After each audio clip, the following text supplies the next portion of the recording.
2024 predictions, casino guitar style. Here we go, ladies and gentlemen. Get your horse saddles on and prepare to buck those Broncos.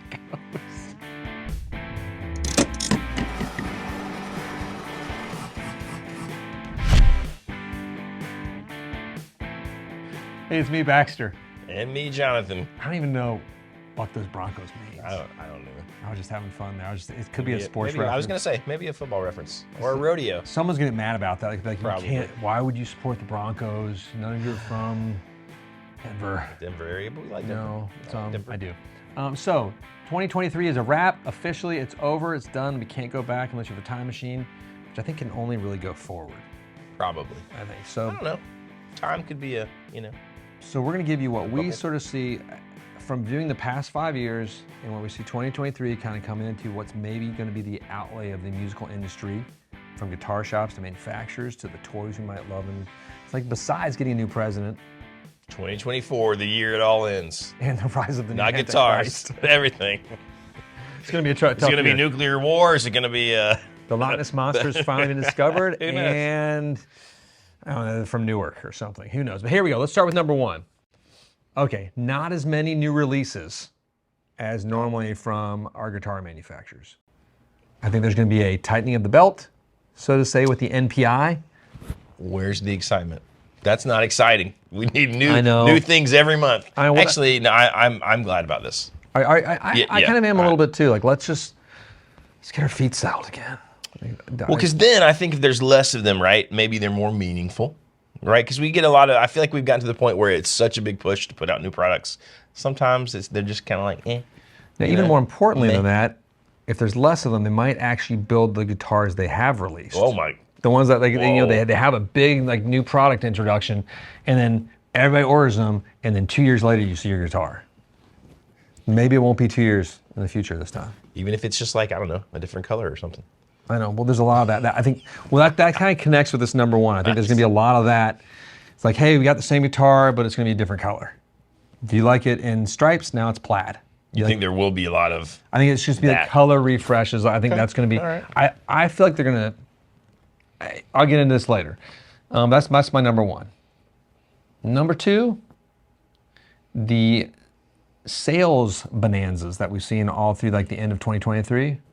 I think those are kaput. Nope. It's going to go away.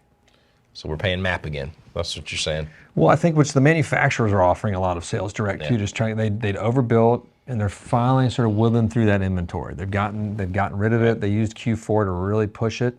I think Q4 wasn't strong for a lot of retailers and manufacturers compared to some of the other ones, and they knew it going into that. But I think in general they've sort of cleared a lot of the decks. I think the Taylor GS and Baby Taylor sales wrapped up. I think the PRS sales is going to wrap up. The Fender sales are all wrapping up. They might launch some other ones for a few products. I mean, so that's good, right? Because you're saying basically everyone's sort of back to normal going forward. I think we're going to get back to a realistic pre-pandemic single-digit growth of our business structure, which is healthy and normal, not the 20 to 30 to 40% explosions of like. I mean, we blew up. That you can't. COVID. You can't sustain those huge. It's not. You know. And a lot of like shops and manufacturers like, it's going to be this way forever. Weehaw! And we were like, no. We know. Let's just enjoy this ride. It's like I'm Robert Downey Jr. on the Avengers train, just having a great time. Then we have to go back to reality and make like art films like Oppenheimer. Yuck. Just kidding. It's one of my favorites of the year. If you didn't like that movie, you're crazy. I liked it way more than Barbie. I know I seem like a Barbie girl, but Oppenheimer was my choice of the year. $1 billion Oppenheimer movie. Who would have thought? I mean, seriously, that's crazy. I have seen neither of those. A biopic, though. A historical biopic in black and white.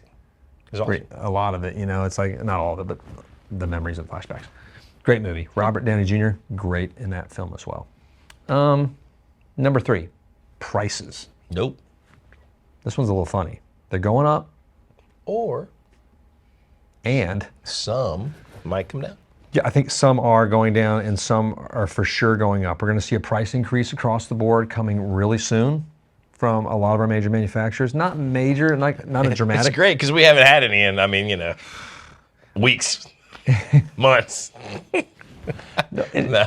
I mean, it's part of what it happens every year. I don't know. It's been weird watching some of the car stuff going up and down too. It's neat to see like these different things just pushing the cars in the market. I'm just glad things like, groceries and stuff aren't getting more expensive. They aren't, are they? That would be a shame. I haven't been to the grocery store in years. I don't even know what those. Baxter grows all his own food. I do. On his roof. Jonathan and I are purely hippie. We're like you'd be surprised. I mean, in some ways, we're a little bit hippie. We like that stuff. Strange. I grow my own fish on the roof next to the plants. No, but there's going to be a general price increase across the board for a lot of our major players in the game. Some of the boutique stuff have already done their price increases last year, and they're going to have maybe a small bump this year. I'm talking like $50 to $100 on like $2,000 type to $1,500. Nothing crazy. Normal, sort of normal. What you'd expect. What do you think's coming down? I think a few of the lines that have been out for a while, like in the acoustics in particular, I think they're going to do a change of woods, and it will have a price decrease, which will be good because you're not going to lose any tonal because most of these will be in the layered wood categories. So I don't think you're having a tonal suffering. It's just a cheaper cost of material for the manufacturers, so they're going to actually pass that on to the consumer. I mean, that's kind of cool. Which is kind of rare. I'm okay so with thumbs that. up. I'm giving a wink to hopefully Taylor Guitars is part of that thing. So I guess maybe that'd be cool because we like their guitars a lot. Yeah, and they do that. Where were we? Number 4 now. Number 4. So this goes back to sort of number 1. I think we will have some big releases, but I think they normally happen around now, but they're going to get pushed back to Q4. Kind of like the video game cycle. Okay. And I think this is my guess. I think the manufacturers have them all queued. They have it all planned. They plan this stuff 5 years in advance. It's sort of like, the Stalin 5-year plan. Okay. I feel like they have because they're giant monolithic things that have to plan according, get their widgets and their scrumpets in a row. But they've seen this disruptive nature of last year and the year before sort of coming back to reality and the brakes screeching a bit compared to what they're used to. So they're going to push back as long as they can. Okay. Any major releases. So is that just for this year, kind of like correcting, or you think that's kind of going forward is going to be? No, I think it's just for this year. Just a correction. I think they're going to. I mean, we look at some of the major guys. Like let's look at Fender for example. Their CEO, which I think he's done a great job across most of the parts of them. He's all about the NPIs, and so I think it's probably very hard for him. They'll be like, hey, we got these great products. We're ready to load like. Hold. Let's hold. Braveheart moment. Or I was thinking, this has been on my mind a lot, the Game of Thrones. I don't want to ruin anything, but like the Battle of Winterfell. If you haven't seen Game of Thrones, this is old. I'm sorry, I'm going to ruin a little bit. I mean, at this point, yeah. But I mean, the whole battle tactics of that battle are so upsetting. You remember that, right? I do remember that. I mean, so the good guys, the humans, the non-dead, are in a castle, right? Yes. And then they set up their cavalry outside the walls in the front, and then they set up their artillery behind that, and then they have the infantry behind that in front of the castle walls. I don't understand that's just been, and it's all shot in dark. I don't understand. Well, they knew that Arya was going to be able to catch that knife. It all hinged on that. I mean, just with cavalry alone, you set up your infantry to stop the onslaught, but you use your castle walls, let's say, and you have, and then the cavalry is supposed to go around behind and just hammer them.